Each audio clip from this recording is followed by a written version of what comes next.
hundreds of protesters arrested at American universities in the last 24 hours. This is the New York City Police Department. Crackdowns on college campuses as the New York mayor blames non-students for the chaos. Outside agitators were on their grounds training and really co-opting this movement. Plus, violent clashes between dueling protests at UCLA. The CBS Evening News starts now.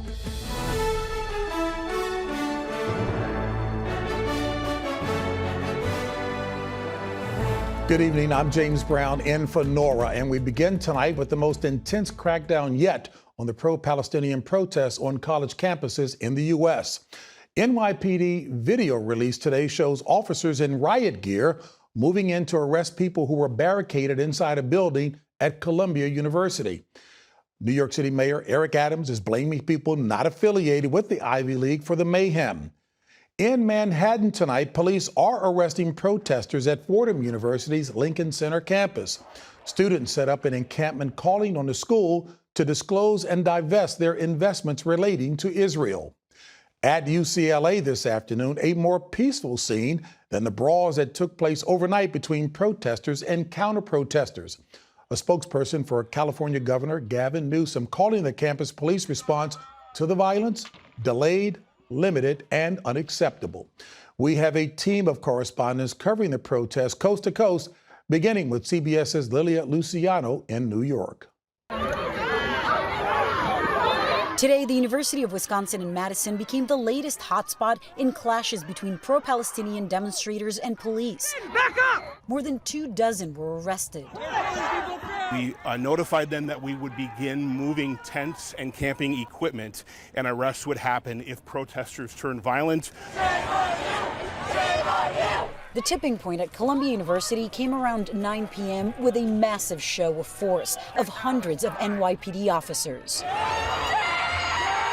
The police moved in after university administrators requested help. Video released by the NYPD shows officers inside the building clearing barricades on multiple floors. Piles of chairs were stacked up to block their path. Officers were seen using a sledgehammer or a power saw to open locked doors. The tent encampment that's been the epicenter and symbol of campus protests for 2 weeks was cleared.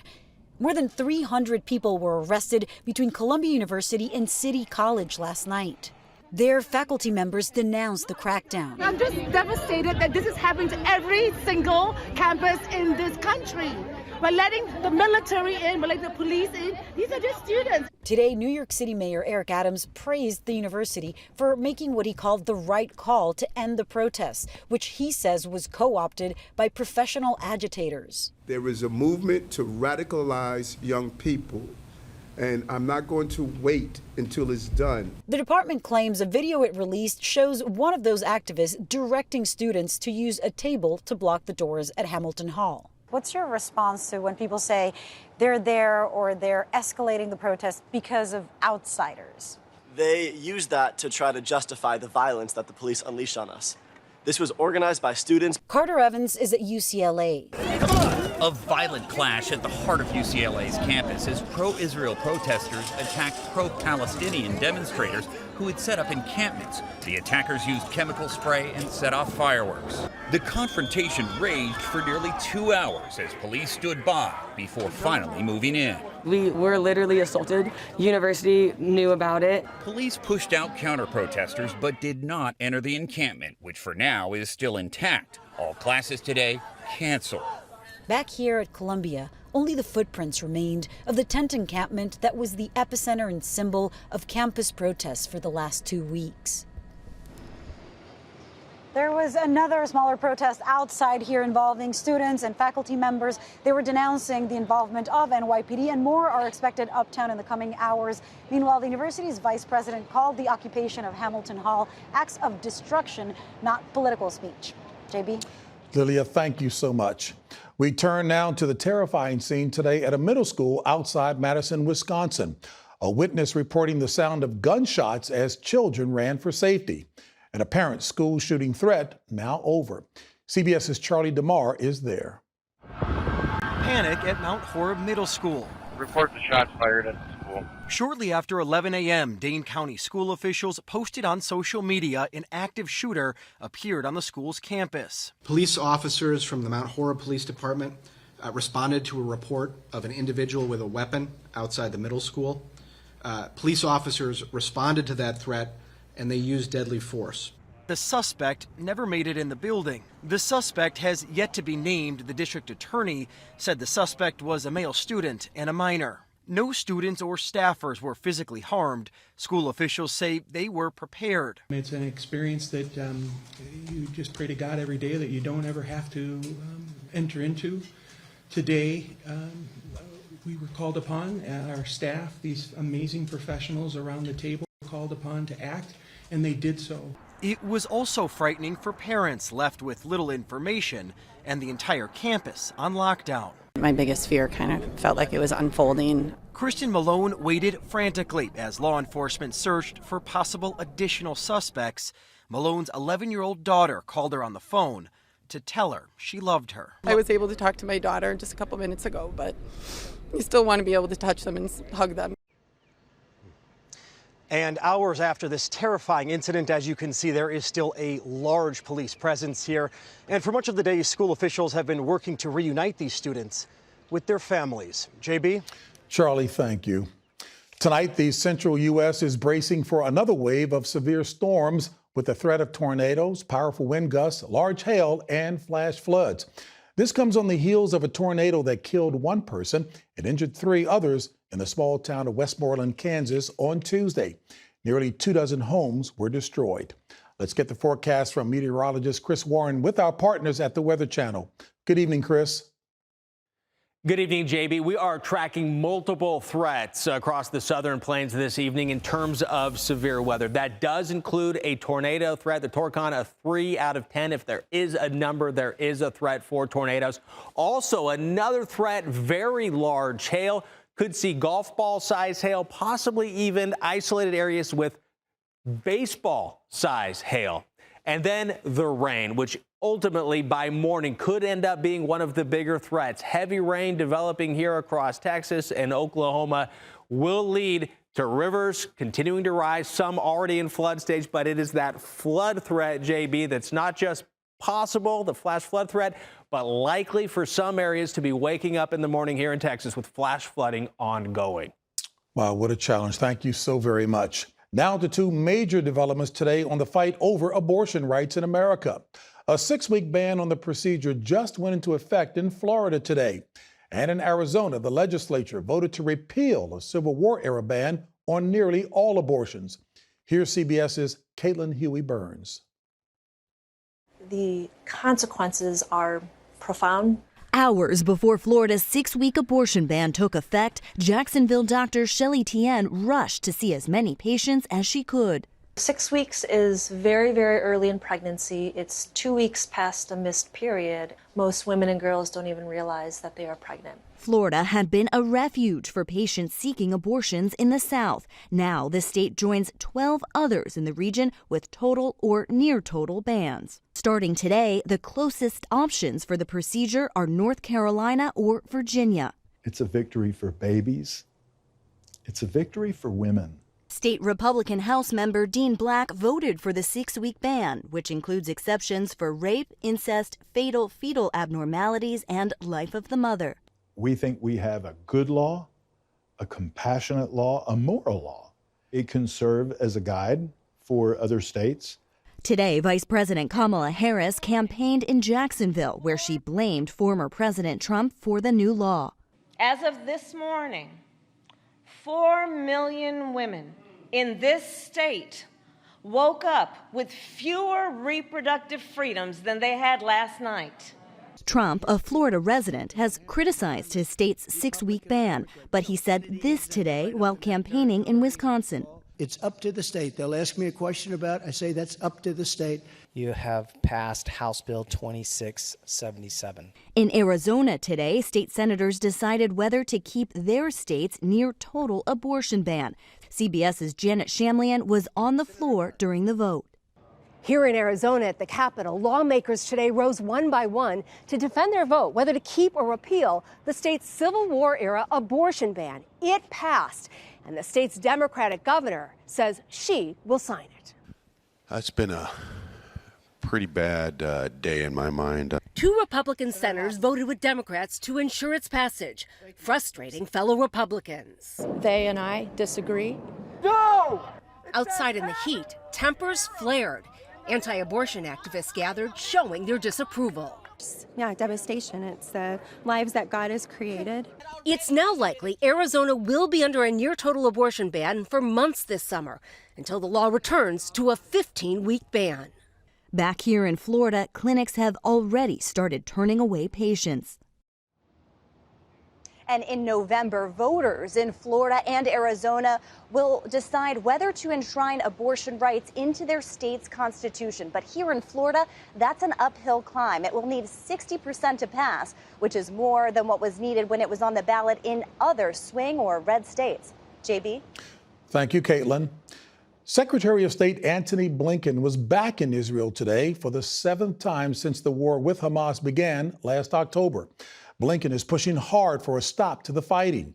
But CBS's Ramy Inocencio reports from Tel Aviv, progress on a deal seems out of reach.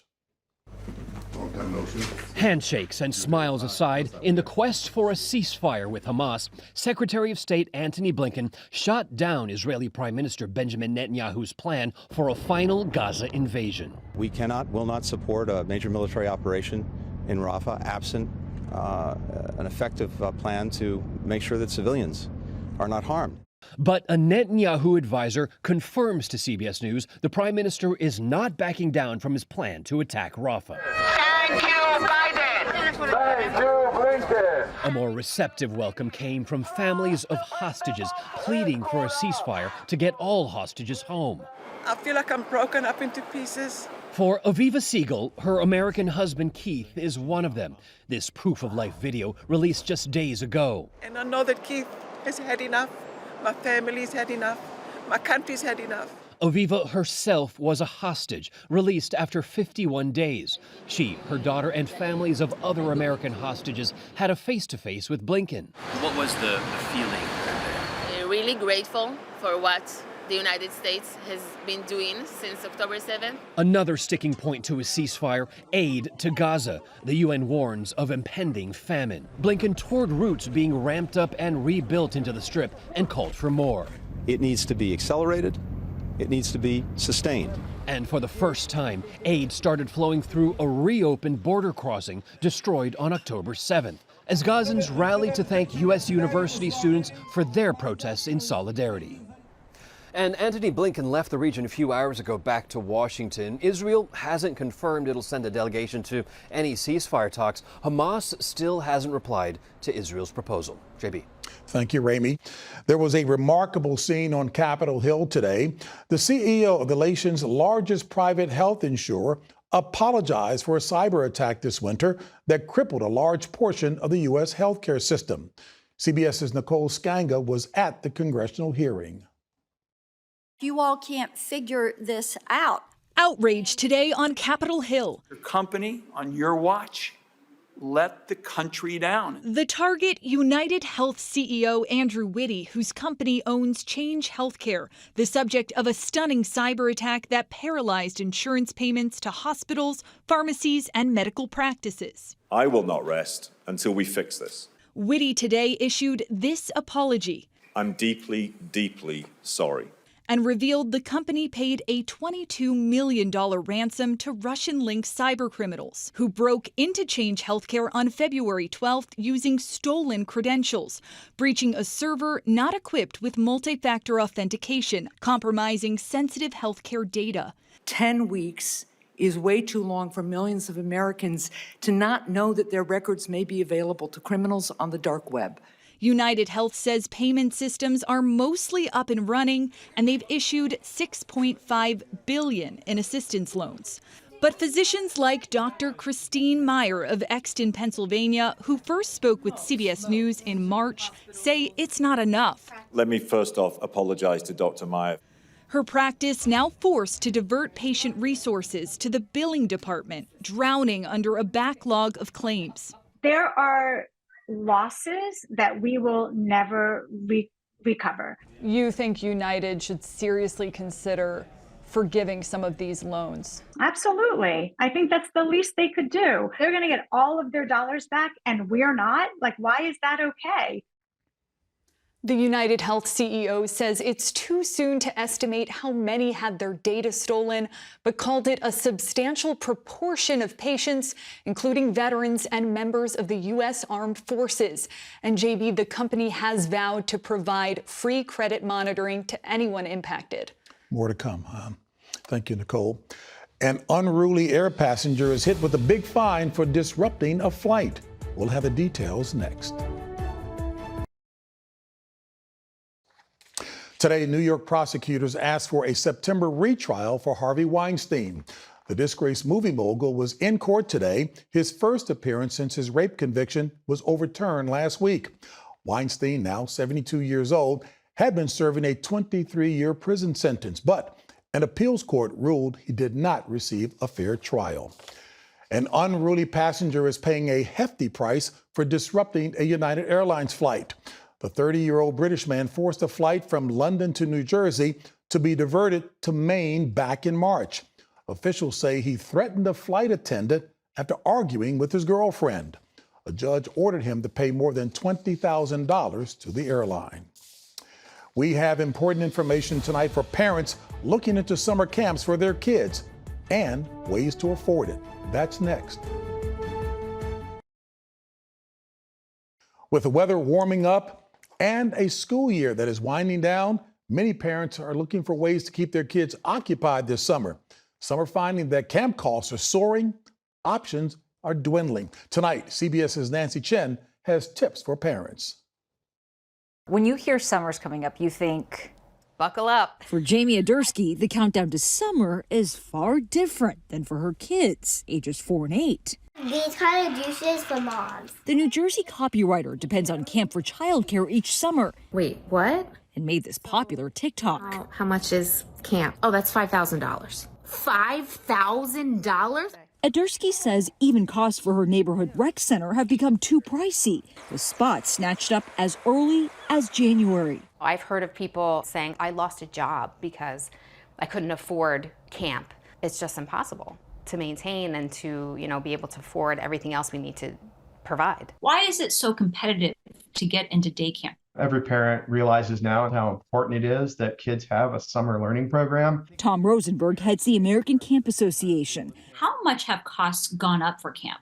Many industries are impacted by inflation, and camp is no exception. Rosenberg says if needed, parents should ask about financial aid, which many camps provide, along with payment plans. There's also the Child and Dependent Care Tax Credit, which could offset up to $3,000 of summer camp costs per child. This year, Adursky says she's enrolling her son in a science camp, but keeping it mostly to half days spread throughout the summer. Seeing him come home and being excited about something and learning something new, that is, of course, the ultimate goal for any parent. Camp can be a huge part of that experience.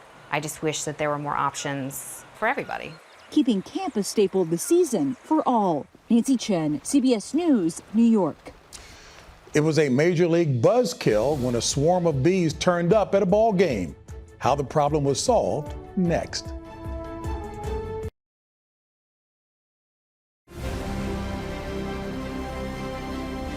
Finally, tonight's Heart of America sure has people buzzing.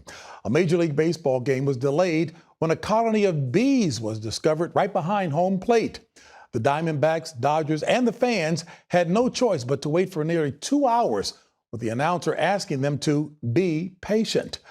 Enter Matt Hilton, a professional beekeeper. He sprayed the bees, then vacuumed them up and got a standing ovation. Turns out, Hilton was at his son's T-ball game when he got the call for help. I thought I was here to just take care of a bee problem, and people were pretty hyped up. Afterwards, Matt got to throw out the first pitch, a high honor indeed. And Topps is giving him his own baseball card. Can you believe it? Matt Hilton, tonight's Heart of America. And that's tonight's CBS Evening News. For Nora O'Donnell, I'm James Brown. Thank you for joining us. Good night.